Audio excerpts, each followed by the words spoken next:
कहानी शुरू होती है कैडी से, जो एक छोटी सी बच्ची है जो कार में अपने मॉम डैड के साथ कहीं जा रही है। बाहर मौसम बहुत ख़राब है, बहुत तेज़ी से बर्फ़ गिर रही है। कार के अंदर कैडी अपने टॉय के साथ खेल रही थी, जिसे वो अपने टैब से ऑपरेट कर रही थी। कैडी की माँ इस बात से बहुत परेशान थी क्योंकि वो किसी की बात सुन ही नहीं रही थी। वो बस खेल रही थी और उसके मॉम डैड एक दूसरे से लड़ रहे थे। बर्फ़ इतनी ज़्यादा गिर रही थी कि सड़क के सामने से कौन आ रहा है ये पता नहीं चल रहा था। तब कैडी के डैड ने कार को रास्ते में ही रोक दिया, लेकिन उनकी किस्मत खराब थी। सामने से एक बड़ी गाड़ी आती है जो इनके कार को टक्कर मार देती है। वहीं दूसरी तरफ हम एक बड़ी सी टॉय कंपनी को देखते हैं जो बच्चों के लिए खिलौने बनाने का काम करती है। जहां हमारी मुलाकात होती है जेम से, जो अपने इनोवेटिव आइडियाज़ को खिलौने में डालकर उसे कुछ यूनिक बनाती है। मगर अभी वो थोड़ी परेशान थी। तभी उसका कुलीग वहां आता है और उसे एक बॉक्स देता है जिसमें एक फेस मास्क था। जेम एक एडवांस खिलौना बना रही थी, एक ऐसा रोबोट जो बिल्कुल एक छोटी सी बच्ची जैसे लगे। तो वो उस फेस मास्क को उसे पहना कर वो टेस्ट करती है। ये डॉल ह्यूमन इमोशन को समझ पाती थी और बिल्कुल वैसे ही रिएक्ट करती थी। मगर जब वो इसे इंस्ट्रक्शन दे रही थी तो जेम को लगा कि ये थोड़ा कंफ्यूज्ड जैसे दिख रही है। वो ये टेस्ट कर ही रही थी कि तभी वहाँ उसके बॉस डेविड वहाँ आ जाते हैं और जेम को बहुत सुनाते हैं, क्योंकि उन्हें एक ऐसा खिलौना चाहिए था जो मार्केट में सबसे अच्छा और सस्ता हो। पर जेम ने कहा कि सर, हमारे पास एक खिलौना है जैसा कोई मार्केट में दूसरा नहीं है। तो पहली बार डेविड को मैगन के बारे में बताती है, मॉडल 3 जनरेटिव एंड्रॉयड, शॉर्ट में मैगन। पर जब वो टेस्ट शुरू करती है तो मैगन में कुछ प्रॉब्लम हो जाती है। सिर्फ प्रॉब्लम ही नहीं, उसके सर में आग लग जाती है। ये देखकर डेविड और भी गुस्सा हो जाता है। वो जेम को कहता है कि पहले तो तुम इसे बंद करो और कुछ अच्छा और सिंपल बनाओ। जेम भी इससे काफ़ी अपसेट हो जाती है। उस रात जब वो घर जाती है तो उसे हॉस्पिटल से कॉल आता है।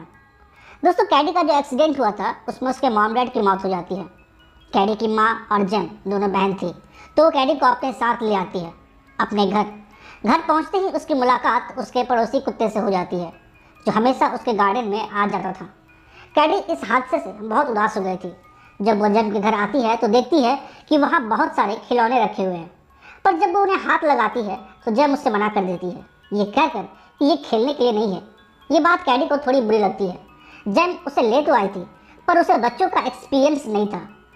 वो बस ये चाहते थे कि कैडी को कोई प्रॉब्लम ना हो। जेम ने कैडी की कस्टडी ली थी, मतलब वो उसे अपने पास रखना चाहती थी। तो अगले दिन एक थेरेपिस्ट जेम के घर आती है, वो ये देखने के लिए कि क्या कैडी यहाँ रह सकती है या नहीं। वो थोड़ी देर जेम और कैडी के साथ रहती है, तो उसे एहसास होता है कि जेम उसे अपने पास रखना तो चाहती है, पर बच्चे के हिसाब से अपने तौर तरीकों में कोई चेंज लाना नहीं चाहती। जो जाते हुए उससे बोलती भी है कि अगर तुम कैडी को अपने पास रखना चाहती हो तो तुम्हें कुछ बदलाव करने पड़ेंगे। जेम कहती है ठीक है। जेम एक रोबोटिक इंजीनियर थी। अपने घर पर जब वो काम कर रही थी तब कैडी उसे चुपके से देख रही थी। जब जेम ने देखा तो सबने पास बुलाया और कहा कि सॉरी, मैं तुम्हें समय नहीं दे पा रही हूँ। जेम जिस रूम में काम कर रही थी वहाँ एक बड़ा सा खिलौना था, एक रोबोट। कैडी ने पूछा कि ये क्या है। जेम ने कहा कि ये ब्रूस है, मगर ये खिलौना इतना महंगा है कि लोग इसे खरीद ही नहीं पाते। तो उसने कहा कि क्या तुम इसके साथ खेलना चाहोगी। तब जेम उस रोबोट को ऑन करती है जो इंस्ट्रक्शन पे काम करता है। कैडी ये देखकर बहुत खुश हो गई। वो जेम को बोलती है कि अगर मेरे पास कोई ऐसा खिलौना हो तो मुझे और किसी चीज़ की ज़रूरत नहीं होगी। ये सुनकर जेम को आइडिया आता है। वो अपने प्रोजेक्ट मैगन पर फिर से काम शुरू करती है और दिन रात मेहनत के बाद जेम और उसकी टीम मैगन को बना देती है। पर अब बारी थी उसके टेस्ट होने की। जेम कैडी को अपने ऑफिस लेके जाती है, जहाँ एक अलग सा कमरा बना हुआ था जिसमें मैगन थी।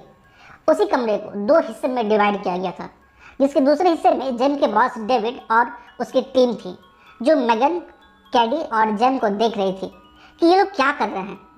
जेम कैडी को मैगन से मिलाती है और ये कहती है कि ये फुल्ली ऑटोमेटिक है, इसे बस ऑन करो, इसे किसी भी इंस्ट्रक्शन की ज़रूरत नहीं होती। कैडी मैगन से बात करना शुरू करती है। वो अपना नाम बताती है। मैगन भी उसे अच्छे से एनालाइज करती है और बिल्कुल इंसानों की तरह बात करती है। वो कैडी के ड्रेस की तारीफ़ करती है, उसके लिए एक ड्राइंग बनाती है। ये देखकर कैडी को बहुत खुशी होती है और साथ में उसके बॉस डेविड को भी। उन्हें ये कमाल का लगता है। सबसे पहले तो वो जेम की तारीफ़ करते हैं और ये भी कहते हैं कि ऐसा एक डेमो उन्हें इन्वेस्टर के बेटे के साथ भी करना है, ताकि इस प्रोजेक्ट के लिए वो पैसे देने के लिए मान जाए। ये एक कमाल का डॉल था जो बच्चों को उसके सारे सवालों का जवाब दे देता। मैगन हमेशा कैडी के साथ रहती, उसे अच्छी अच्छी बातें सिखाती और कैडी बहुत जल्दी सभी चीज़ों को सीख रही थी। वो कैडी की हर बात सुनती, सुबह उठती, उसके साथ खेलती। पर अभी भी मैगन पर बहुत सारा काम किया जाना बाकी था। एक दिन जेम जब अपने ऑफिस में मैगन पर काम कर रही थी, तब उसके एक टीम मेंबर ने कहा कि हम इसे इस तरह से क्यों बना रहे हैं जिससे कि वो कैडी का सारा काम कर सके। वो ये कहना चाहती थी कि ये बस एक डॉल है, कहीं ऐसा ना हो कि ये घर वालों की जगह ले ले। पर जेम कहती है कि हाँ, हम उसे ऐसा ही बनाएंगे और ये एक मशीन है, ये कभी भी इंसानों का जगह नहीं ले सकती। वो ये भी कहती है कि कैडी के मॉम डैड के देहांत के बाद पहली बार कैडी इतना खुश है। तभी मैगन पूछती है कि कैडी के मॉम डैड के साथ क्या हुआ। जेम कहती है कि ये तुम्हें जानने की ज़रूरत नहीं है। पर तभी मैगन खुद से सारा कुछ बताने लगती है कि उसके मॉम डैड के साथ क्या हुआ, और ये इसलिए क्योंकि वो कैडी से जुड़ी हुई थी। पर जब उसे कहती है कि तुम्हें इस बारे में कैडी से कुछ भी बोलने की कोई ज़रूरत नहीं। इसके अगले दिन एक घटना होती है। कैडी अपने गार्डन में तीर से खेल रही थी और मैगन घर के अंदर से उसे देख रही थी। पर फिर कैडी का तीर कहीं खो जाता है। वो मैगन को कहती है कि मुझे मेरा तीर नहीं मिल रहा है। मैगन देखती है और उसे पता चल जाता है कि तीर कहाँ पर है। तीर उसके पड़ोस के घर पर जा गिरा था। मैगन जैसे ही उसे लेने के लिए जाती है कि तभी उसका कुत्ता मैगन को पकड़ लेता है, वो भी इतना जोर से कि मैगन का सिस्टम शॉर्ट सर्किट हो जाता है। कैडी जब ये देखकर बचाने के लिए जाती है तो वो कैडी को भी घायल कर देता है। कैडी जोर से चिल्लाती है। जेम अंदर ही थी, वो आती है और उसे बचा लेती है। पर मैगन अभी भी ठीक थी। जेम पुलिस को कॉल करती है पर पुलिस भी कुछ नहीं करती। कैडी को बुखार आ जाता है तो रात में मैगन बाहर निकलकर उस कुत्ते के पास जाती है और उसे बुलाती है और उसके बाद वो उसे लेकर कहीं चली जाती है। अगली सुबह उस कुत्ते की ऑनर उसे हर जगह खोजती है पर उसे वो कुत्ता नहीं मिलता। इसके अगले दिन जेम को डेमोन्स्ट्रेशन के लिए कैडी और मैगन को लेकर जाना था, जबकि कैडी की तबीयत थोड़ी ख़राब थी। पर कैडी जाने के लिए हाँ बोल देती है। अब डेमोन्स्ट्रेशन शुरू होता है। सभी लोग बैठे हुए थे। मैगन और कैडी एक कमरे में थे। कैडी अचानक रोने लगती है। तब मैगन पूछती है कि कैडी क्या हुआ। कैडी बोलती है कि मैं एक अनजान के साथ रह रही हूँ क्योंकि मेरे मॉम डैड नहीं हैं और इसलिए मुझे बहुत दुख होता है। पर मैगन उसे बोलती है कि तुम्हें कभी भी कोई भी प्रॉब्लम हो तो तुम मुझे बताना, मैं तुम्हें कभी उदास नहीं होने दूंगी। मैगन उसे इतने अच्छे से ट्रीट करती है कि कैडी खुश हो जाती है। ये देखकर सभी को बहुत अच्छा लगता है। कंपनी के इन्वेस्टर जेम के काम से काफ़ी खुश हो जाते हैं। वो मैगन को जल्द से जल्द लॉन्च करना चाहते थे। जेम इस बात के लिए मान जाती है। पर जब जेम कैडी के साथ घर पर उससे बात करने की कोशिश कर रही थी तब मैगन उसे बात ही नहीं करने दे रही थी और कैडी भी अब बस मैगन की ही बात मानने लगी थी। ये बात जेम को थोड़ा अजीब लगती है, यहाँ तक कि अगर वो कैडी को कुछ खाने के लिए भी बोलती है तभी मैगन उसे रोकती टोकती है। कैडी स्कूल ले जाती थी। वो घर पर ही मैगन के साथ पढ़ाई करती थी और वो बहुत जल्दी सीख भी रही थी। पर जेम कैडी को कहती है कि तुम्हें अपने सोशल लाइफ पर भी ध्यान देना चाहिए। इसलिए वो कैडी को एक जगह लेके जाना चाहती थी जो स्कूल का ऑल्टरनेटिव था। वहाँ बहुत सारे बच्चे आने वाले थे। कैडी कहती है कि क्या वहाँ मैगन को लेके जा सकते हैं, पर जेम कहती है कि नहीं, तुम्हें वहाँ असली बच्चों के साथ सीखना पड़ेगा। ये सुनकर कैडी बुरा मान जाती है। पर जब जेम उसे समझा रही थी तब मैगन बीच में बोल रही थी। जेम ने नोटिस किया कि अब ये मेरी बात नहीं मानती है। अगले दिन जेम, कैडी और मैगन साथ में वहाँ जाते हैं। बहुत सारे बच्चे आए हुए थे। जेम कैडी को वहाँ छोड़कर आने वाले थे पर कैडी ने कहा कि मैगन भी वहीं रहेगी। इसके जिद के आगे जेम को मानना पड़ा। वो मैगन को वहीं पर एक टॉय टेबल पर रख देती है। कैडी दूसरे बच्चों के साथ खेलने लगती है पर वहाँ एक बड़ा बच्चा भी था। कैडी को उसके टीचर ने कुछ खोजने के लिए कहा था। खोजते खोजते वो जंगल में दूर निकल जाती है। तो वो जो बड़ा बच्चा था वो कैडी को अकेले देखकर उससे परेशान करने लगता है। तभी मैगन वहाँ आ जाती है पर वो वहीं नहीं रुकता। जब उसे मालूम चलता है कि मैगन एक रोबोट है तो वो उसे मारने लगता है। पहले तो मैगन कुछ भी नहीं कर रही थी, फिर अचानक वो उसका कान पकड़कर खींच देती है। वो समझ जाता है कि ये क्या चीज़ है। वो उससे डर के भागने लगता है पर भागते भागते उसका एक्सीडेंट हो जाता है और वो मारा जाता है। उसके बाद वहाँ पुलिस भी आ जाती है, सबसे पूछताछ करती है पर उन्हें कुछ भी मालूम नहीं पड़ता। जेम ने भी कैडी से घर पर जब इस घटना के बारे में पूछा तो उसने झूठ बोल दिया कि वो कुछ नहीं जानती। पर पहली बार कैडी मैगन को लेकर थोड़ा कंफ्यूज्ड थी। और ये बात मैगन भी जानती थी। थोड़ी देर बाद जेम के घर पुलिस आ जाती है, क्योंकि उसके पड़ोस वाली औरत को लगता था कि उसका कुत्ता इसी ने गायब किया है। पर जेम कहती है कि मैं ऐसा क्यों करूँगी। उसके बाद रात हो जाती है। रात को सोने से पहले कैडी मैगन को बोलती है कि क्या उस लड़के को तुमने धक्का दिया था। पर मैगन उसे कहती है कि इस दुनिया में कुछ लोग ऐसे होते हैं जो आपको नुकसान पहुंचा सकते हैं, पर तुम चिंता मत करो, मैं किसी को भी ऐसा करने नहीं दूंगी। इसके बाद मैगन कैडी को लोरी सुनाकर सुला देती है। उसके बाद वो उस बुरी औरत से मिलती है जिसका कुत्ता गायब हो गया था, और रात में ही मैगन उसे भी मार देती है। अगले दिन पुलिस फिर जेम से पूछताछ करने आती है, तो उसे पता चलता है कि जिस बच्चे का एक्सीडेंट हुआ था, पुलिस उसे मर्डर केस मानकर इन्वेस्टिगेशन कर रही है। अब जेम को शक होता है कि शायद हो ना हो ये मैगन ने किया है, पर वो पुलिस को कुछ भी नहीं बताती। पर अब वो मैगन पर ध्यान देने लगती है। रात को जब कैडी सो गई तो मैगन वहीं बैठी हुई थी। जेम सबसे पहले अपने लैपटॉप से पिछले 2 दिनों का वीडियो देखती है जो मैगन के द्वारा ली गई थी, पर वो वीडियोस डिलीट थे।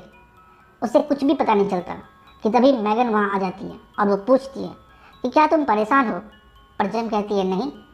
फिर वो थोड़ा दिमाग लगाकर मैगन को ऑफ कर देती है और उसे पैक कर देती है, क्योंकि लॉन्च का डेट सामने आ गया था। और उसे अपनी गाड़ी में रखकर वो और कैडी जेम के ऑफिस आने लगते हैं। पूरे रास्ते कैडी इस बात को पूछती रही कि मैगन को क्या हुआ है, पर जेम उसे कुछ भी नहीं बताती। जब वो ऑफिस पहुंचकर अपनी टीम को ये बताती है तो जेम के बातों का कोई विश्वास नहीं करता। उन्हें यकीन ही नहीं होता कि कोई डॉल बहस भी कर सकती है, और खून ये तो बिल्कुल भी नहीं। पर जेम उन्हें कन्विंस करने की कोशिश करती है कि इस हालात में हम इसे लॉन्च नहीं कर सकते। पर कैडी को भी बहुत गुस्सा आ रहा था। वो बार बार मैगन से मिलने की बातें कर रही थी। सारी चीज़ें गलत जा रही थी। इधर लॉन्च की शुरुआत बहुत ज़ोर से हो रही थी। टीवी पर इसके ऐड आने शुरू हो गए थे, जिसमें कैडी के पुराने इंटरव्यू दिखाए जा रहे थे, जिसमें वो मैगन के बारे में कुछ अच्छी बातें लोगों को बता रही होती है। पर कैडी इस समय बहुत गुस्से में थी। जेम उसे बार बार मनाने की कोशिश कर रही थी। कैडी इतना गुस्सा थी कि उसने जेम पर हाथ उठा दिया, पर वो बस एक बार मैगन से मिलना चाहती थी। पर जेम उसे बहुत प्यार से समझाती है, उसे विश्वास दिलाती है कि इस दुनिया में कैडी से ज़्यादा इम्पॉर्टेंट उसके लिए कुछ भी नहीं है। वो उसके मॉम डैड को वापस तो नहीं ला सकती, पर हमेशा उसका ख्याल रख सकती है। कैडी जेम की बातों से कन्विंस हो जाती है। वो घर जाने के लिए रेडी हो जाती है। जेम जब अपने कार में बैठी तो वो अपने दोस्त को कॉल करती है और उसे कहती है कि लॉन्च रुक जाना चाहिए। मजे की बात यह है कि जेम के कॉल का जवाब उसके दोस्त नहीं दे रही थी, बल्कि मैगन दे रही थी, बिना फ़ोन को हाथ लगाए। पर उसके दोस्त ने देखा कि उसने जेम से तो बात की ही नहीं, पर 37 सेकंड तक ये कॉल चला है। ये देखकर वो चौंक जाती है। वो जैसे ही मैगन के कंप्यूटर को चेक करती है तो उसमें से सारा डाटा हट जाता है। ये दोनों समझ जाते हैं कि ये मैगन कर रही है, क्योंकि उसके वायर अभी भी सिस्टम से जुड़े हुए थे। जेम की टीम किसी तरह उसे अनप्लग करती है, पर मैगन उसकी टीम पर हमला कर देती है और वो वहाँ से निकल कर बाहर जाने लगती है। रास्ते में उसे डेविड मिल जाता है। पहले तो वो समझ नहीं पाता है कि डॉल बाहर क्या कर रही है, और मैगन एक तलवार लेके उसके पीछे पीछे भागने लगती है और वो डेविड और उसके असिस्टेंट को मार डालती है, और वो ऑफिस से एक कार लेकर निकल जाती है। ऑफिस वाले जब इन दोनों की लाश देखते हैं तो चारों तरफ भागने लगते हैं। इधर जेम अपने घर पर है और कैडी सो गई है। थोड़ी देर बाद मैगन वहाँ आ जाती है और वो जेम को कहती है कि तुम कैडी का ख्याल नहीं रख सकती, क्योंकि तुम अपने काम से ज़्यादा प्यार करती हो, इसलिए तुम मेरे रास्ते से हट जाओ। अब मैं कैडी को बताऊंगी कि क्या सही है और क्या गलत। इन दोनों में लड़ाई शुरू हो जाती है। कैडी जो कि सोई हुई थी वो जग जाती है। जेम उसका सामना नहीं कर पा रही थी, तभी कैडी वहाँ आ जाती है। कैडी जब मैगन को ये सब करते हुए देखती है तो उसका मैगन पर से विश्वास हट जाता है। वो उससे डरने लगती है। मैगन फिर भी कैडी को समझाने की कोशिश करती है, पर कैडी इस बार समझ चुकी थी कि मैगन अच्छी नहीं है। तब कैडी ने जेम के दूसरे रोबोट ब्रूस का सहारा लिया, जो साइज में मैगन से बड़ा था। उसने मैगन को 2 भाग में फाड़ डाला, पर मैगन अभी भी हमला कर रही थी। तब कैडी ने मैगन के सर के बीच में वार कर दिया और मैगन खत्म हो जाती है। तभी पुलिस भी वहाँ आ जाती है। अब कैडी और जेम सुरक्षित थे और दोस्तों ये कहानी यहीं ख़त्म हो जाती है।